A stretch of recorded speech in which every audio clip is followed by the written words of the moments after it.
Asset manager के founder और India के सबसे बेहतरीन फंड मैनेजर्स में से, सबसे शार्प माइंड्स में से एक इनकी गिनती होती है। सुनील जी, बहुत बहुत शुक्रिया आज हमारे साथ जुड़ने के लिए, और आपको सबसे पहले तो दीपावली की बहुत बहुत शुभकामनाएं।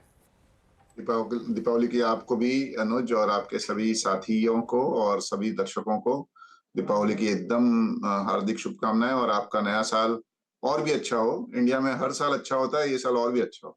ओके, मुझे याद है सुनील जी, जब मैं आपके पास इंटरव्यू करने के लिए आया था, तब हमने 18,000 निफ्टी क्रॉस किया था। मैंने आपसे पूछा था कि कहीं हम किसी बबल में तो नहीं है, तो आपने मुझे कहा था कि बात क्या कर रहे हो आप, अभी तो मतलब बबल होगा 22-23 हज़ार पे, अभी कहाँ से हम बबल की बात करेंगे। और काफ़ी शानदार रैली देखी मार्केट ने उस दिन के बाद से, और ख़ासतौर से ब्रॉडर मार्केट में तो एक ज़बरदस्त लोगों ने पैसा बनाया। अभी भी व्यू उतना ही बुलिश है?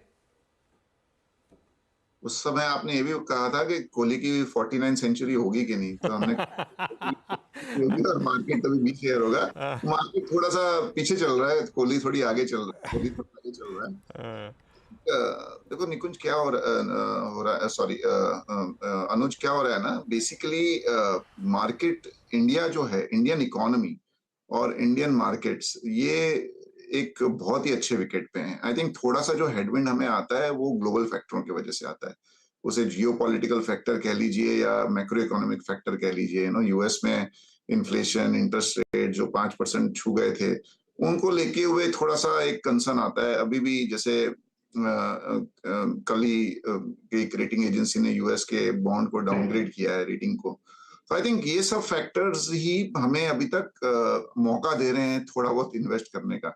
मेरा मानना है कि अगले 6 महीने में ग्लोबल फैक्टर्स भी थोड़े बहुत है ना, आई वुड से पॉजिटिव रुख की तरफ मुड़ जाएंगे।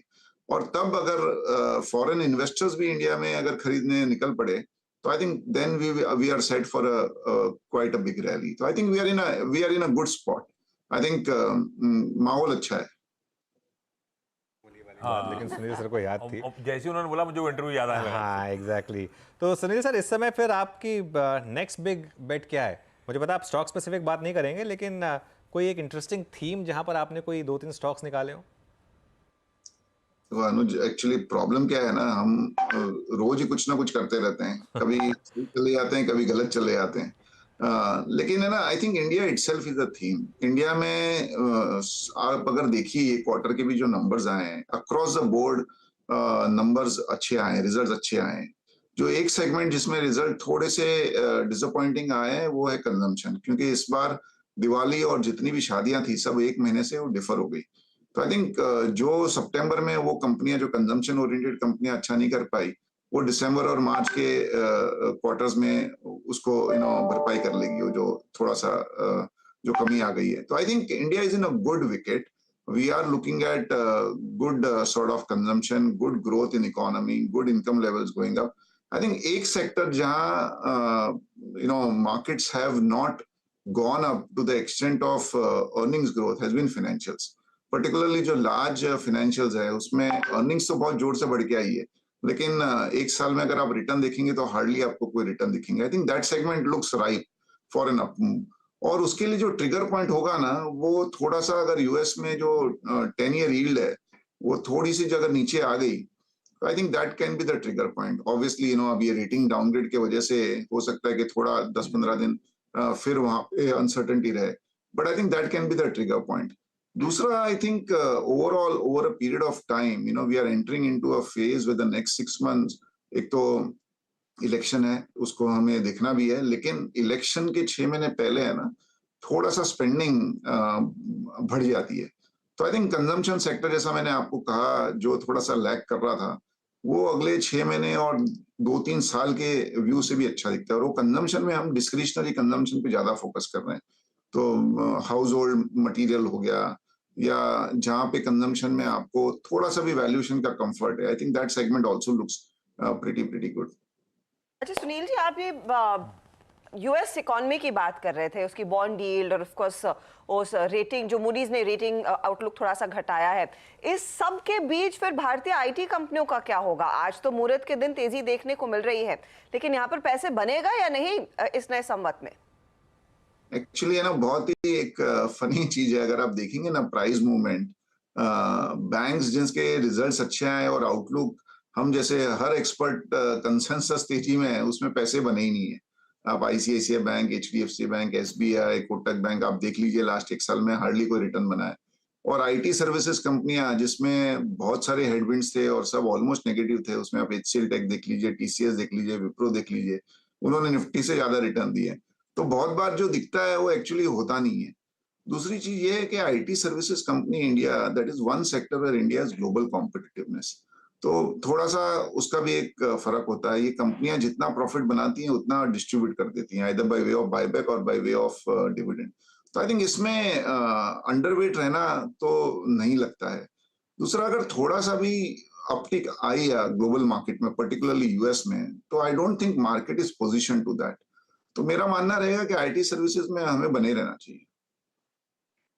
सुनील सर, दीपावली की आपको हार्दिक शुभकामनाएं। सुनील सर को फुल फ्रेम पर डालो प्लीज एक बार। सुनील सर, ये पीछे क्या बना है? ये हिरन है कि स्क्विरल्स हैं? स्क्विरल है, हमारे मैस्केट है ये। मैं कह रहा था स्क्विरल्स हैं। अच्छा सुनील सर, ये आप जैसे पीएमएसएस, फैमिली ऑफिसेज, म्यूचुअल फंड्स, इनने बाजार को संभाल लिया, नहीं तो एफआईआईज की तो कंटिन्यूस रिलेंटलेस सेलिंग कंटिन्यू कर रही है। कब लौटेंगे? क्या देख के लौटेंगे? देखो, तब तक जितना लेट लौटे उतना हमारे लिए अच्छा है। लौटेंगे तो सही, उनको कोई उपाय ही नहीं है। कहाँ जाएंगे? नहीं, यहाँ नहीं लौटेंगे, इंडिया में नहीं लौटेंगे तो कहाँ जाएंगे? चाइना जा नहीं सकते, यूरोप जा नहीं सकते हैं, खुद के कंट्री में भी बैंड बजी हुई है। आई think India is a shining star. जितना लेट लौटे उतना हमारे लिए अच्छा है। एक अच्छी चीज है कि इंडियन रिटेल इन्वेस्टर्स बहुत ही मैच्योर हो गया है और पहली बार रिटेल इन्वेस्टर ने लगातार 3, 4, 5 साल तक इन्वेस्ट किया और पैसा भी कमाया है।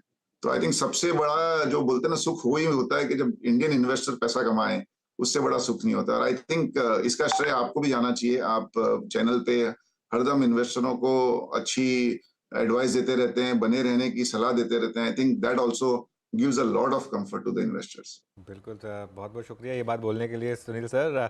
अच्छा, एक आखिरी सवाल मेरी तरफ से एटलीस्ट, कुछ पॉकेट्स जैसे माइक्रो कैप, एसएमई, इनमें कुछ कॉशियस रहने की जरूरत है क्या आपके पर्सनल एक्सपीरियंस के हिसाब से? नहीं, बहुत ही कॉशियस रहने की जरूरत है। देखो, एक अच्छी चीज है एसएमई में, काफी अच्छी कंपनियां भी आ रही है और मैं ना काफी सालों से देख रहा हूँ ये सेगमेंट अच्छा है। इससे छोटी कंपनियों को एक कैपिटल का जरिया मिल गया, उससे एम्प्लॉयमेंट भी हो रहा है, जो एंटरप्रेन्योरशिप है उसमें भी एक है ना एक बूस्ट आ गया है। तो I think this is one level above startup. लेकिन क्या होता है ना, कोई भी चीज अच्छी होती है अनुज, उसके साथ में है ना काफी बुराइयां भी आ जाती है।